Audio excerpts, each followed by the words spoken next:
नमस्कार, बखबर में आपका स्वागत है। मैं हूं राघवेंद्र सिंह। बखबर में आज हम बात करेंगे मध्य प्रदेश में लोकसभा चुनाव के चलते चौथे चरण का मतदान आज संपन्न हो गया और इसी के साथ मध्य प्रदेश की सभी 29 संसदीय सीटों पर भी मतदान पूरा हुआ। तो ये जो लोकसभा का रण है उसका आज चौथा चरण पूरा हुआ। लेकिन इस चौथे चरण की हम बात करें तो इसमें मामा शिवराज सिंह के चरण भी पड़ गए। उसकी वजह ये कि जो बात या जो चरण उनके पड़े वो इस बार मध्य प्रदेश के बाहर है। मामला पश्चिम बंगाल का है और वहाँ भाजपा को जिताने के लिए शिवराज सिंह चौहान की एक सभा थी। उस सभा में उन्होंने कहा कि मध्य प्रदेश में वो लाडली बहनों के लिए 3,000 रुपये करने वाले हर माह। अब ये जो मामला है लाडली बहनों का, ऐसा माना जाता है कि मध्य प्रदेश के विधानसभा चुनाव में इस एक मास्टर स्ट्रोक ने मध्य प्रदेश भाजपा की स्थिति को एकदम मजबूत कर दिया था। जहां बीजेपी के दिग्गज 130-140 सीटों से आगे नहीं बढ़ पा रहे थे भाजपा के पक्ष में, मध्य प्रदेश में 230 विधानसभा की सीटों में 163 पर भाजपा ने जीत का एक परचम फहराया था। उसके पीछे शिवराज सिंह चौहान का वो मास्टर स्ट्रोक माना जाता है जिसमें उन्होंने लाडली बहनों के लिए पहले 1,000 रुपये महीना, उसके बाद 1,250 रुपये महीना और उन्होंने कहा था कि इसके बाद क्रमशः माने धीरे धीरे करके वो प्रति माह मध्य प्रदेश की लाडली बहनों के लिए 3,000 रुपये देना शुरू कर देंगे। अब यही बात उन्होंने दोहराई है पश्चिम बंगाल में। तो पश्चिम बंगाल की जो लाडली बहनें हैं वो शिवराज सिंह की बातों पर कितना एतबार करती हैं इसका तो अंदाज़ा नहीं है, लेकिन एक तरह से मध्य प्रदेश में आजमाया हुआ शस्त्र अब पश्चिम बंगाल में भी शिवराज सिंह चौहान ने चला दिया है और उन्होंने कहा है कि लाडली बहनों को मिलेंगे 3,000 और साथ में ये भी कहा कि हमने मध्य प्रदेश में बेटियों और बहनों की इज्जत आबरू पर कोई बुरी नज़र डालता है तो उसको फांसी देने का प्रावधान किया है। क्या पश्चिम बंगाल में इस तरह की कोई बात है? गुंडे बदमाशों से बहनों को बचाने, बेटियों को बचाने के लिए उन्होंने एक बड़ी व्यवस्था की बात वहाँ की है। तो इसी पर विस्तार से बात करेंगे कि आखिर मध्य प्रदेश में जो फार्मूला शिवराज सिंह चौहान ने विधानसभा चुनाव के पहले एक तरह से लागू किया था, क्या वो देश के इस आम चुनाव में भी देश का मुद्दा बनने जा रहा है? पश्चिम बंगाल में शिवराज सिंह चौहान का ये भाषण तो इसी का संकेत देता है। उसकी वजह ये कि अभी तक उन्होंने कई सभाएं की लोकसभा में, लेकिन शिवराज सिंह चौहान ने मध्य प्रदेश के बाहर संभवतः ऐसा पहली बार कहा है कि बहनों को 3,000 रुपये प्रति माह मिलेंगे। इसी पर विस्तार से बात, चुनाव के इस रण में मामा के चरण और उनके वादे कहाँ तक ले जाएंगे। लेकिन भाजपा की तरफ से कहा गया था कि ये सारा मामला मोदी पर है। विधानसभा चुनाव में भी मोदी का चेहरा और मोदी की गारंटी पर वोट मिले थे। तो इस पर विस्तार से बात चर्चा के लिए मौजूद हमारे साथ स्टूडियो में हमारे विशेष मेहमान मध्य प्रदेश के वरिष्ठ पत्रकार श्री योगीराज योगेश जी, मध्य प्रदेश के युवा और तेज तर्रार पत्रकारों में शामिल गौरव चतुर्वेदी जी स्काइप पर हमारे साथ जुड़े हैं और सामाजिक सरोकार से जुड़े रहने वाले रमेश सिंह भी हमारे साथ टेलीफोन लाइन पर जुड़ गए हैं। आप सभी का बहुत बहुत स्वागत है। चर्चा की शुरुआत योगीराज जी आपके साथ की। ये जो सारा मामला है, चुनाव के कई चरण हैं। लोग मजाक में कहते हैं कि पहले, दूसरे, चौथे, पांचवें चरण में तो लीडर जो है मतदाताओं के चरण में रहता है और जब सारे चरण संपन्न हो जाते हैं तो फिर अगले 5 साल मतदाता नेताओं के चरण में रहता है। तो ये चरण खत्म हुआ मतदाताओं के चरणों में नेताओं का, अब इसके बाद शुरू हो जाएगा नेताओं के चरणों में मतदाताओं का। लेकिन बात यही है कि ये जो चरण है इसमें शिवराज सिंह चौहान ने जो कुछ कहा, जो मोदी की गारंटी है, वो कितना रंग लाती है, खासतौर से मध्य प्रदेश के बाहर के राज्यों में? आपकी राय। देखिए राघवेंद्र जी, बंगाल एक ऐसा स्टेट है जिस पर भारतीय जनता पार्टी ने इस समय पूरी ताकत लगा रखी है एक तरह से, और भाजपा को वहाँ उम्मीद है कि इस बार पिछले 2019 की तुलना में भाजपा की वहाँ सीटें बढ़ सकती हैं। जिस जगह सीटें बढ़ने की बात भाजपा की तरफ से की जा रही है उनमें बंगाल एक स्टेट है और बंगाल में वो ऐसा कोई कदम, कोई कसर नहीं छोड़ना चाहती कि उसकी एक भी सीटें कम हो। ऐसे में शिवराज सिंह चौहान का वहाँ जाकर ये बोलना कि मैं लाडली बहना के लिए जो उन्होंने 3,000 की बात की है, ये बहुत मुझे लगता है कि सकारात्मक कदम होगा और मुझे लगता है कि इसका एक असर भी वहाँ पड़ेगा, क्योंकि शिवराज सिंह चौहान की इमेज मध्य प्रदेश में तो है ही, उनको देश में भी एक अच्छे नेता के रूप में माना जाता है। और मुझे ऐसा लगता है कि देश में बिरले ही ऐसे नेता होंगे जिनसे महिलाओं ने मामा का संबंध बनाया, एक आत्मीय संबंध बनाया, एक पारिवारिक संबंध बनाया। ऐसे बिरले नेता हैं शिवराज सिंह चौहान पूरे देश में। तो मुझे ये लगता है कि वो जो कहते हैं उनकी बातों का असर भी पड़ता है। विधानसभा चुनाव में हमने देखा कि कैसे 163 के पार 63 के पास पहुंच गई बीजेपी। उसमें उनका ये जो मास्टर स्ट्रोक था उनका, इसने बहुत इंपॉर्टेंट रोल प्ले किया। और मुझे ऐसा लगता है कि बंगाल में भी ये स्ट्रोक चलेगा, क्योंकि बंगाल में बीजेपी की थोड़ी फेवरेबल कंडीशन इस बार नज़र आती है, और ये मास्टर स्ट्रोक उनके रनों को और बढ़ा देगा, मुझे ऐसा लगता है बंगाल में। एक बात और है, कांग्रेस ने भी इसमें कम काम नहीं किया है। कांग्रेस की तरफ से कहा गया कि लाडली बहन माने बहनों के लिए साल में 1 लाख रुपए दिया जाएगा। तो ये जो फ्री का मामला है, एक और कहावत है, गौरव जी इस बात से इत्तेफाक रखेंगे कि फ्री का चंदन घिस मेरे नंदन। अब ये जो मामला फ्री का चल पड़ा है कि 1000 रुपये के बाद 1250 फिर 3000, तो कांग्रेस ने भी इसमें कंजूसी नहीं की है। कांग्रेस के लीडर ने राहुल गांधी ने कहा है कि हम 1 लाख रुपए साल का देंगे। तो ये भी एक बड़ा मास्टर स्ट्रोक है अगर ये चल गया तो। लेकिन सवाल वही है कि राजनेताओं की जो विश्वसनीयता है उस पर भी लोग प्रश्न करते हैं। हम इस बात में, इस पूरी चर्चा में इस बात की भी चर्चा करेंगे, क्या फ्री का जो मामला है, चाहे राशन पानी से लेकर ये 1000 रुपये 3000 या 1 लाख रुपए देने की बात है किसी भी पार्टी की तरफ से, उसमें आम आदमी पार्टी तो सबसे आगे है। क्या सोचते हैं, क्या गौरव जी, मध्य प्रदेश में चारों चरणों के मतदान हो चुके हैं और 29 की 29 सीटों पर एक तरह से ईवीएम में सबका भाग्य बंद हो गया है। आपकी राय किस ढंग से देखते हैं? ये फ्री की घोषणाओं को 1200 से 3000 रुपये प्रति माह बहनों को देने की बात शिवराज जी कर रहे हैं या बीजेपी कर रही है, और राहुल गांधी और कांग्रेस 1 लाख रुपये साल देने की बात कर रहे हैं। तो इससे कितना आधी आबादी का जो वोट है वो कितना भाजपा के पक्ष में जा सकता है और कितना कांग्रेस के पक्ष में जाता है? और ये फ्री की घोषणाओं के बारे में आपकी राय क्या रहती है, गौरव जी? राघवन जी, अगर हम विधानसभा चुनाव की बात करें तो हमने विधानसभा चुनाव में देखा था कि भारतीय जनता पार्टी की सरकार ने लाडली बहना के नाम पर पैसा देना चालू कर दिया था। और उसी से मिलती जुलती योजना जो थी, क्योंकि योजना पहले कांग्रेस लाई थी लेकिन लागू से शिवराज जी ने कर दिया। कांग्रेस ने बहुत वादे किए उस योजना को लेकर के, बहुत प्रचार प्रसार किया, काम भी किया, फॉर्म भरवाए, लेकिन उसके बाद भी जनता ने भारतीय जनता पार्टी को, जो महिलाएं थी, महिला वोटर थी, उन्होंने भारतीय जनता पार्टी के पक्ष में ज्यादा मैंडेट देने का काम किया। चूंकि उन्हें उस योजना का लाभ मिल रहा था, इसलिए वो उस सरकार के साथ चली गई, सत्ताधारी दल के साथ चली गई। सेम कंडीशन अभी हम बात करें तो केंद्र सरकार भी जिस तरीके से कई योजनाओं को संचालित कर रही है, बातें कर रही है, अब एक कॉन्फिडेंस पब्लिक के बीच में बन रहा है कि मध्य प्रदेश में दिया जा रहा था, इसका फायदा मिलेगा, हो सकता है ये सरकार में आए तो फिर से जैसे शिवराज जी पश्चिम बंगाल में कह के आए हैं, तो थोड़ा सा वोटर टर्न होने की ओर आता है। क्योंकि एक पार्टी के कामकाज को आम मतदाता ने देखा है तो उससे थोड़ा बहुत फायदा तो पहुंचने की उम्मीद है। लेकिन जो सबसे बड़ी दिक्कत है कि सारे राजनीतिक दल जिस तरीके से फ्री ब्रिज की घोषणाएं कर रहे हैं, इस तरीके की लोक लुभावन घोषणाएं कर रहे हैं, उनसे राज्यों का और केंद्र का जो आर्थिक ढांचा है वो बहुत बुरी तरह बिगड़ जाता है। आप वोट पाने के लिए किसी भी प्रकार से योजना तो आप बता देते हैं, लागू भी कर देते हैं, लेकिन जो उसके दुष्परिणाम है वो भविष्य में मिलते हैं और उसका भार मध्यम वर्गीय परिवारों के ऊपर ज्यादा आता है। उद्योगपति एक हद तक उसको सहन कर लेता है, लेकिन जो सबसे बड़ा भार है वो मध्यम वर्गीय परिवारों का। लेकिन गौरव जी, दरअसल इस मामले में हमारा मानना है कि कोई भी पार्टी किसी से कम नहीं है। हर पार्टी बढ़ चढ़कर घोषणा करती है। हम कई बार चर्चा कर चुके हैं कि ऐसा क्यों नहीं हो जाता। हालांकि ये हम लोग के ख्याली पुलाव है कि कोई पार्टी अगर घोषणा करती है तो कुछ अंश उनकी पार्टी की तरफ से भी उस योजना में खर्च किया जाए। जैसे कई बार हम 1 लाख रुपए का लोन लेते हैं तो बैंक कहता है कि 25% आप जमा करिए तब आपको 1 लाख का लोन मिलेगा।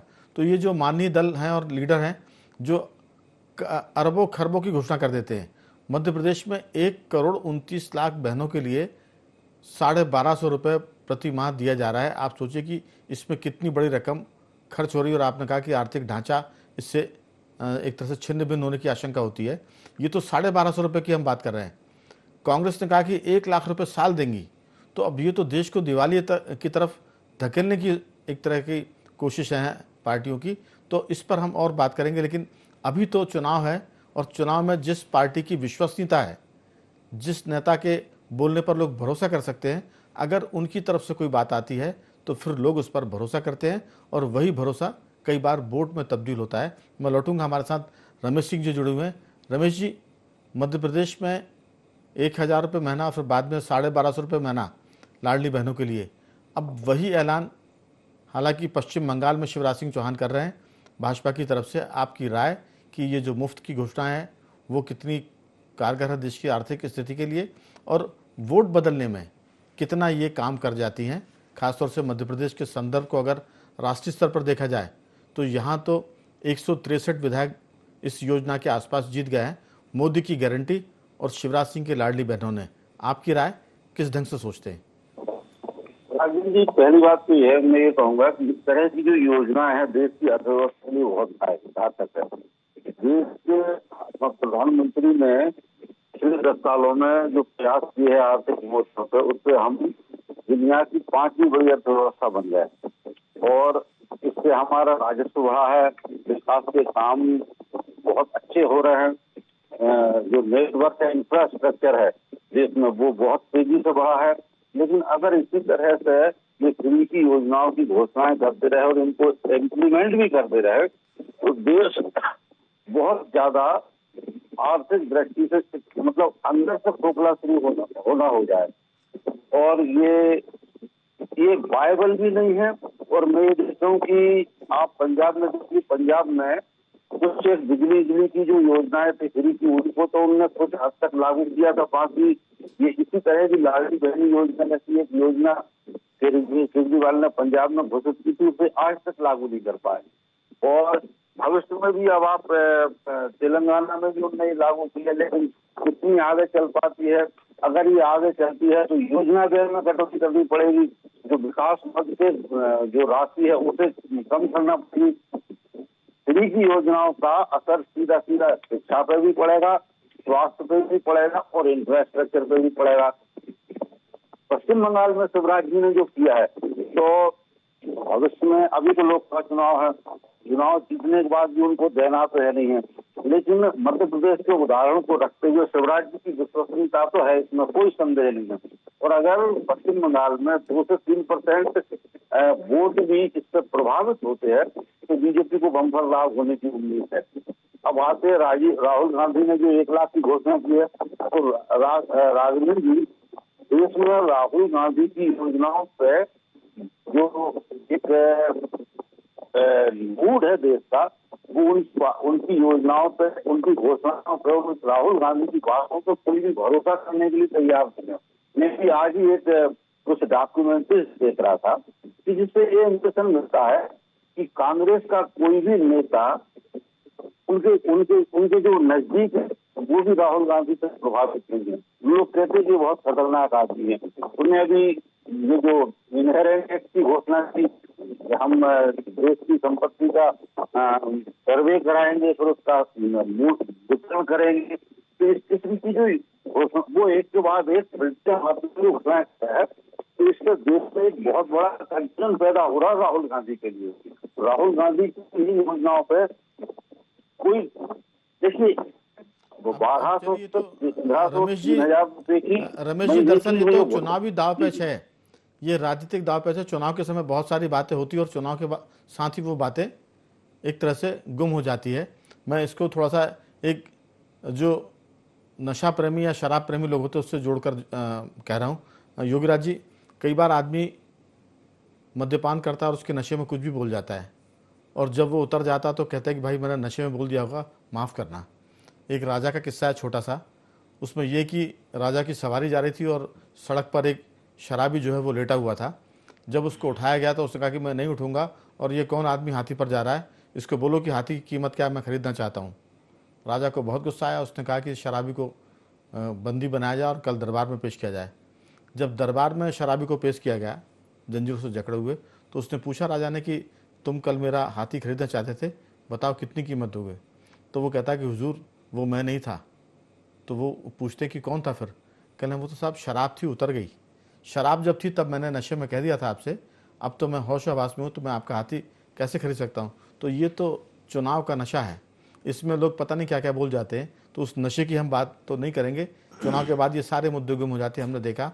लेकिन एक बात जरूर है कि अर्थव्यवस्था में अगर लाडली बहनों को पैसा मिल रहा है तो वो 1200 रुपये वो बैंक में जमा नहीं कर रही हैं, वो 1200 रुपये अपने परिवार पे खर्च कर रही है, और एक तरह से वो प्रकारांतर में वो पैसा बाजार में आ रहा है, और इससे लिक्विड मनी मार्केट में बढ़ रही है। तो लिक्विड मनी जब मार्केट में बढ़ती है तो बाजार में रौनक होती है।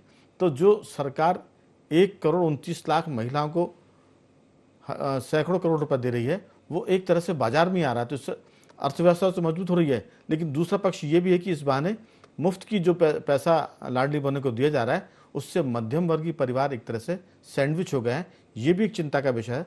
पार्टियों की तो सरकारें बनती है, लेकिन मध्यम वर्ग का एक तरह से दिवाला इसमें निकलता है, क्योंकि जो गरीब महिलाएं उनके पास तो पैसे आ गए, और बेचारी जो मध्यम वर्ग की महिला है, मध्यम वर्गीय परिवार है, वो ना तो सरकार से मुफ्त की चीज़ें ले सकता, ना सरकार उनको कोई मुफ्त की घोषणाएं करती उनके पक्ष में, उनके बच्चों की फीस या उनकी चीज़ों के लिए। तो ये बात जरूर आप अपनी चर्चा में जोड़ सकते हैं कि क्या इसका दुष्प्रभाव मध्यम वर्ग पर पड़ेगा, जो एक तरह से भाजपा का वोटर भी है, और गरीब महिलाएं भाजपा के पक्ष में जा रही है ये मुफ्त की घोषणा के चलते। आपकी छोटी सी राय।